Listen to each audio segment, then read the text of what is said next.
મારા દરેક વાલા મિત્રોને જય શ્રી કૃષ્ણ. મારું નામ કમલેશ દવે, સામવેદ આચાર્ય, સુરત, ગુજરાતી. મિત્રો, આપણે ખૂબ જ મહેનત કરીએ છીએ, પણ મહેનત પૂરતું આપણને મળતું નથી. ઘરની અંદર અશાંતિ ફેલાયેલી રહે છે, ઘરની અંદર કોઈ પણ જાતની શાંતિ મળતી નથી. તો આવો આપણે શું કરવું જોઈએ? તો આપણા ઘરનું જે પૂજન છે, એટલે કે જે આપણા ઘરનું મંદિર હોય એની અંદર આપણે કળશની સ્થાપના કરવી જોઈએ.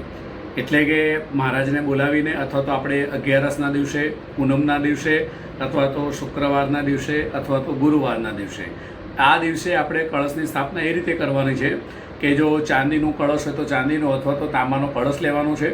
કળશને લાલ નારાછડી બાંધવાની, કળશની ઉપર કંકુથી સ્વસ્તિક બનાવવાનો, કળશની અંદર એક સોપારી અને એક સિક્કો મૂકવાનો છે. 1 રૂપિયાનો અથવા 5 રૂપિયાનો સિક્કો પણ મૂકી શકાય છે. જો ચાંદીનો સિક્કો હોય તો એ પણ અંદર મૂકી શકાય છે. એની ઉપર 5 પાન મૂકવાના છે. જો આંબાના પાન હોય તો આંબાના પાન બહુ સરસ, અને આસોપાલવ હોય તો આસોપાલવના પણ તમે પાન મૂકી શકો છો. એની ઉપર શ્રીફળ મૂકવાનું છે, અને શ્રીફળ ઉપર પણ લાલ નારાછડી બાંધવાની છે. આવી રીતે આપણા ઘરમાં સ્થાપના કરવાની છે કળશને. જ્યારે આપણા ત્યાં કોઈક ડિલિવરીવાળું જો હોય, પરિવારની અંદર કોઈને ડિલિવરી આવી હોય, તો જ્યારે ડિલિવરી પતી જાય છે એ વખતે જ્યારે મંદિર સાફ કરીએ ત્યારે કળશને પણ પાછું પાણી બધું ઢોળી અને સાફ કરી માંજી અને પાછું એની સ્થાપના કરી દેવી જોઈએ.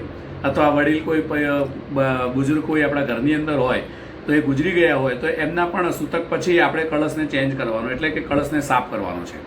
તો મિત્રો, આ કરવાથી શું થાય છે?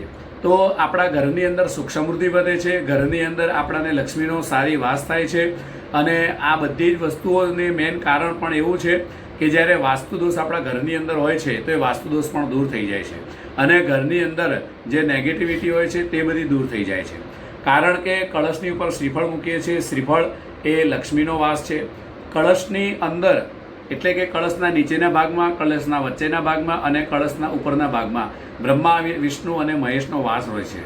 કળશની અંદર આપણે પાણી ભરીએ છીએ, એની અંદર બધા તીર્થો સમાયેલા છે. પવિત્ર ગંગા નદી, યમુના નદી જેવા તીર્થો સમાયેલા હોય છે.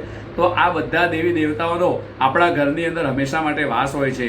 એટલા માટે આપણે આ કળશની સ્થાપના કરવી જોઈએ. અને કળશની સ્થાપના કરશો તો ઘરમાં દરેક પ્રકારની સુખ શાંતિ આપણને મળી રહેશે.